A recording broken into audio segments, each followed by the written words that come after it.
आपल्या सोबत अंबादास दानवे साहेब आहे. आज एक बीड सगळ्या प्रकरणात एक नवीन खुलासा झाला आहे. जे पोलीस अधिकारी आहे SIT मध्ये, त्यात एक PSI आहे, एक कर्मचारी आहे. हे वाल्मिक कराडच्या जवळचे असल्याचं बोललं जातं. त्यांचे फोटो तसे व्हायरल होतात. हे पण मला तर वाटतं ही निवड करताना यांनीच यादी दिली असेल, ते लोक निवडले असावे, अशा प्रकारची स्थिती आहे. आणि बीडमधील कोणताही अधिकारी, एखादा चांगला जरी अधिकारी असला तरी तो सक्षमपणे काम करू शकत नाही, कारण सातत्यानं त्याच्यावर राजकीय दबाव असतो, राजकीय गुंडागर्दीचा दबाव असतो, दहशतवादाचा दबाव असतो. म्हणून या ठिकाणी राज्यस्तरावर काम करणारे चांगले प्रामाणिक शिस्तीच्या अधिकाऱ्यांची नेमणुकीची आवश्यकता आहे. एक आरोप सतत होतोय की वाल्मिक कराड हा सगळं पोलीस यंत्रणा चालवायचा. आता काही दिवसांपूर्वी जे मयत संतोष देशमुख आहेत, त्यांच्या भावाने एक आरोप केला की ते पोलीस स्टेशनला गेल्यानंतर तिथे एक अधिकारी होता, तो अरेवारी करत होता आणि त्याची तिथे नियुक्ती पण नव्हती.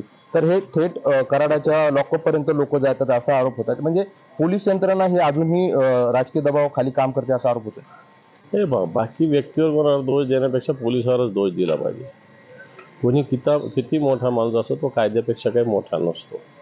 आणि हे सदरक्षण आहे आणि खलनिग्रहण आहे, हे पोलिसांचं ब्रीद वाक्य मला असं वाटतं पोलिसांनी लक्षात ठेवण्याची आवश्यकता आहे. पण आता हे प्रकरण आता पोलिसांपर्यंत राहिलेलं नाही, कारण SITची स्थापना ही स्वतः गृहमंत्र्यांनी केली होती. पण गृहमंत्र्यांच्या आदेशानंतर ही देखील असे निकटवर्ती यांना देत असेल, तर ही यादी कोणी बनवली, हे लोक कोणी पाठवली, हे देखील आता या निमित्ताने हे ह्या यादीचं मला वाटतं हे ओपन सिक्रेट आहे. यांनीच दिली आणि यांनीच बनवली.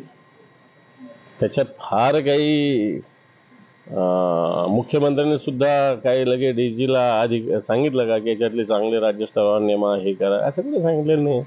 ठीक आहे, बीडचे 4 लोक नेमले, त्यांनी काढले आणि त्यांची नेमणूक केली, एवढंच झालेलं आहे. बरं, एक आरोप आणखी होतो की सुरुवातीला वाल्मिक कराड पुण्यातून पकडण्यात आला, बाकी सुदर्शन घुले आणि हे इतर आरोपी हे सगळे पुण्यात यांना कोणीतरी आश्रय देतं, हे देखील सतत आरोप होतो. तपासातून बाहेर यावं लवकर. हे तपास करतायत ना, तर हे सगळ्या गोष्टी समोर आल्या पाहिजे की पुण्यात यांना आश्रयदाता कोण आहे. नक्कीच हे होते अंबादास दानवे यांनी त्यांनी या सगळ्या प्रकरणावर आपली भूमिका मांडलेली आहे. व्हिडिओ जर्नलिस्ट कपिल जाधवसह मोहसिन शेख, NDTV, छत्रपती संभाजीनगर.